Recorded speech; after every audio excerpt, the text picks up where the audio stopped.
بسم الله الرحمن الرحیم. دوستانو ښه راغلاست. د ټاسک منیجر دویم درس ته راځو.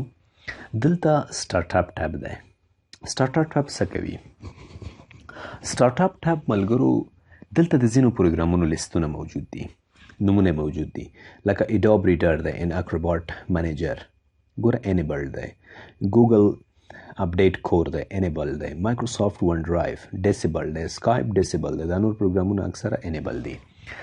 ځینې پروګرامونه داسې دي ملګرو چې کله وینډوز چالانېږي. ګورئ وینډوز چې کله چالانه شي د چالانېدلو مطلب څه دی؟ چالانېدلو مطلب دا دی چې کله موږ وایو کمپیوټر چالان شو، د دې مطلب دا دی چې وینډوز د هارډ ډیسک څخه راخیستل کېږي، ریم ته راوړل کېږي. نو کله چې وینډوز لوډ کېږي یا راوړل کېږي ریم ته، ځینې پروګرامونه داسې ډیزاین شوي دي چې هغه باید د کمپیوټر سره چالان شي همداسې، یا د وینډوز سره چالان شي. لکه فرضاً انټي وایرس.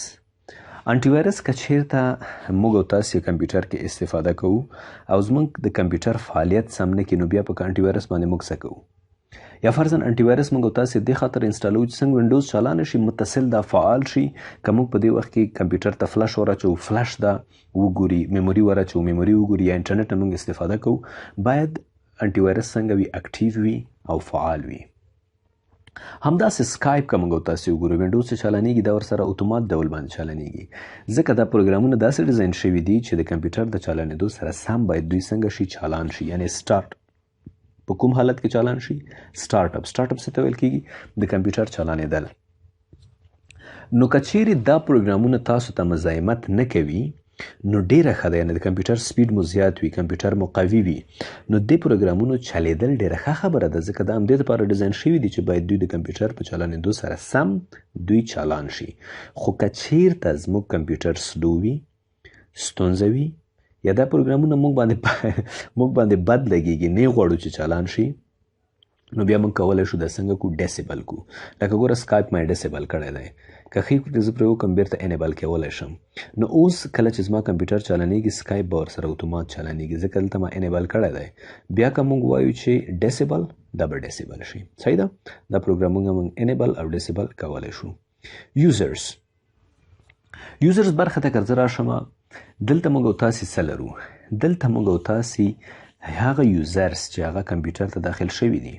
د مثال په ډول حمزه یو یوزر دی، کمپیوټر ته داخل شوی دی، یعنی کمپیوټر څخه لاګ آوټ شوی نه دی خو ډسکنیکټډ دی. او همدارنګه افغان استاد، دلته موږ د دوی هر یو معلومات لیدلی شو. فرضاً حمزه سی پی یو څومره استفاده کوي، میموري څومره استفاده کوي، هارډ ډیسک. همدارقم افغان استاد سی پی یو نه څومره استفاده کوي، ریم نه څومره استفاده کوي، یا میموري نه او د هارډ ډیسک نه. نو موږ دا معلومات دلته څنګه کولی شو؟ پیدا کولی شو، او په ښه شان باندې د هر یوزر، یعنی چې کوم یوزر څه کوي، د دې په اړه باندې موږ تاسې مکمل معلومات څنګه کولی شو؟ ترلاسه کولی شو. ډیټیلز ته که زه راشم، دا هم ډیټیلز تقریبا د پروسس په شانته دی، دغه پروسس غوندې. خو ډیټیل کې یوه خبره دا ده چې موږ تاسې دلته نور هم څنګه کېږو؟ ورننوځو. د مثال په ډول کروم دی، کوم حالت باندې دی؟ رننګ دی. چا رننګ کړی دی؟ یعنې کوم یوزر چالانوي؟ افغان استاد. څومره سی پی یو استفاده کوي، څومره ریم استفاده کوي. دلته یو بل شی هم شته، پروسس آی ډي، پی آی ډي چې ورته ویل کېږي، پروسس آی ډي. ریم په خپله هر پروسس چې چلوي یا هر ټاسک چې چلوي هغې دپاره یوه آی ډي ورکوي. د همدې آی ډي په واسطه باندې ریم څه کولی شي؟ وبښئ، پروسیسر څه کولی شي؟ یو ټاسک یا یو پروګرام باندې عمل کوي، او هغه پروګرام په همدې پی آی ډي یا پروسس آی ډي په واسطه باندې څنګه کوي؟ پیژني یې. نو دلته مکمل ډیټیلز موجود دي. مکمل ډیر زیات معلومات موږ ته څنګه دي؟ معلوم دي. لکه فرضاً که ESF _UF.exe وګورو، سیسټم یې ورسره لیکلی دی. سیسټم څه معنا؟ یعنې کمپیوټر، یعنی دا کوم یوزر پورې اړه نه لري، نه افغان استاد پورې اړه لري، نه حمزه یوزر پورې اړه لري، بلکې دا د سیسټم پورې اړه لري. کمپیوټر دا وینډوز چې چالانېږي دې پورې څنګه کوي؟ اړه لري. همداسې موږ تاسې ټول پروګرامونه دلته لیدلی شو چې کوم یوزر دا چلوي، په کوم قسم یې چلوي، سی پی یو نه څومره استفاده کوي، ریم یې څومره مصروف کړی دی. ټول معلومات موږ ته دلته د پروسس آی ډي سره یا پی آی ډي سره څنګه کوي؟ راکوي. دلته حالات موږ لیدلی شو. ګوره رننګ، اکثر اپلیکیشن ګوره کمپیوټر ریکارډر، دغه ریکارډر چې اوس زه پرې باندې لګیا یم د تاسو ته ویډیو ریکارډ کوم، سی پی یو څومره استفاده کوي، میموري څومره استفاده کوي، همدا رقم د رننګ په حالت کې د کوم یوزر چالان کړی دی، افغان استاد.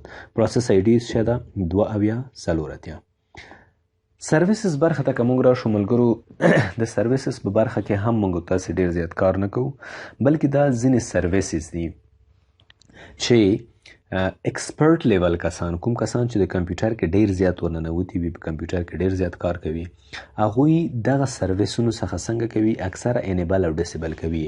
بلکې موږ او تاسې کوم چې سټاپ دي، د ځینو مخو ته چې تاسو پروسس آی ډي نه وینئ، دا په حقیقت کې ټول سټاپ دي. او د کوم مخ ته چې تاسو پروسس آی ډي وینئ، دا د رننګ په حالت کې دي. ګوره دلته سټاټس هم ورته لیکلی دی، رننګ. نو ځینې سرویسز چې دي دا رننګ حالت کې دي، ځینې سټاپ حالت کې دي. کمپیوټر د خپل ځان یا وینډوز د ضرورت مطابق ځینې سرویس دلته انیبل او ډسیبل کوي یا سټاپ کوي او رن کوي.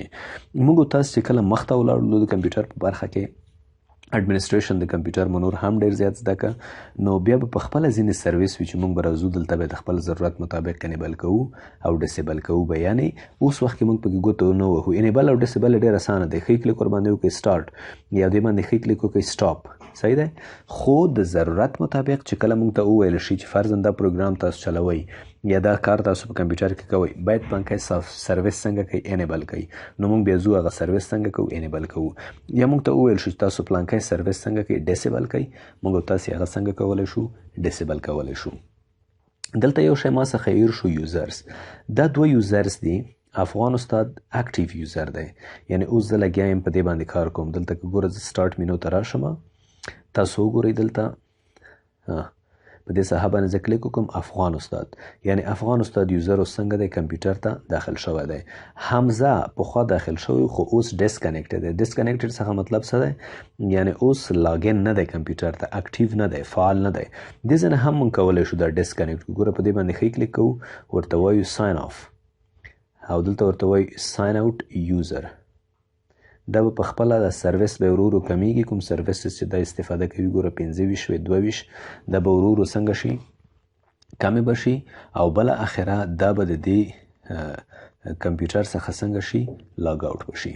نو ملګرو دغه اوس موږ ستاسې د ټاسک منیجر یو 2 ویډیوګانو کې ما کوشش وکړه چې دا تشریح کړم. امید ده چې تاسو به د دې درسونو څخه ډېر څه زده کړي وي او ورباندې به پوه شوي یاست.